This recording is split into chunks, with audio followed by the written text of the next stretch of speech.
Hi bro, hi. ನೀವೇನು ಬೇರೆ ದೇಶದೆಲ್ಲ note collect ಮಾಡ್ತಾ ಇದ್ದೀರಂತೆ? ಅಫ್ಕೋರ್ಸ್ ಹೌದು, ನನ್ನ ಹಾಬಿ. ಹಾಗಾದರೆ ನಮಗೇನು ತೋರಿಸಲ್ವಾ ನೋಟ್ಸ್ ಯಾವುದು? ಶೋರ್, ಬನ್ನಿ ನಿಮಗೂ ತೋರಿಸೋಣ.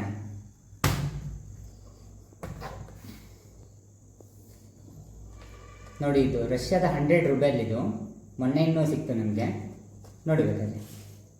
ಓ, ಇದೇನು ಬ್ರೋ ಪ್ಲಾಸ್ಟಿಕ್ ಇದ್ದಂಗಿದೆ. ಇದು ಅಸ್ಲಿನ ನಕಲಿನ ಹೆಂಗೆ ಗೊತ್ತಾಗುತ್ತೆ ನಿಮಗೆ? ಯಾರೋ ನಿಮಗೆ ಟೋಪಿ ಹಾಕಿದ್ದಾರೆ ಸರಿಯಾಗಿ. ಅಸ್ಲಿನ ನಕಲಿನ ಅಂತ ನಾನು ತೋರಿಸ್ತೀನಿ ಬನ್ನಿ. ಆಮೇಲೆ ಇದರಲ್ಲಿ ಇರೋ ಹಿಡನ್ ಫೀಚರ್ಸು, ಬ್ಯಾಂಕ್ ಸೆಕ್ಯೂರಿಟಿ ಹೇಗಿರುತ್ತೆ ಅದನ್ನು ತೋರಿಸ್ತೀನಿ ಬನ್ನಿ. ಆದರೆ ಅದು ಬರೀ ಕಣ್ಣಿಂದ ಕಾಣಲ್ಲ, UV ಲೈಟಲ್ಲಿ ತೋರಿಸ್ತೀನಿ ಬನ್ನಿ ನಿಮಗೆ.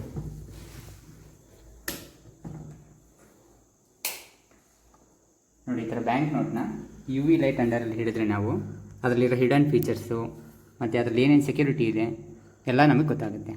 ಇದು ಫ್ರಂಟ್ ಸೈಡು ಮತ್ತು ಇದು ಬ್ಯಾಕ್ ಸೈಡು. ಕೆಲವೊಂದೊಂದು ಕಂಟ್ರಿ ನೋಟಲ್ಲಿ ಒಂದು ಸೈಡ್ ಮಾತ್ರ ಇರುತ್ತೆ, ಕೆಲವೊಂದು ಕಂಟ್ರಿ ನೋಟಲ್ಲಿ 2 ಸೈಡು ಕೂಡ ಇರುತ್ತೆ. ಇವತ್ತು ನಾವು ರಷ್ಯಾದ 100 ರೂಪಾಯಿ ನೋಟ್ನ ನೋಡಿದ್ವಿ. ನಾಳೆ ಯಾವ ಕಂಟ್ರಿ ನೋಟ್ ತೊಗೊಂಡ್ಬರ್ತೀನಿ ನೀವೇ ಗೆಸ್ ಮಾಡಿ, ಕಮೆಂಟ್ ಮಾಡಿ.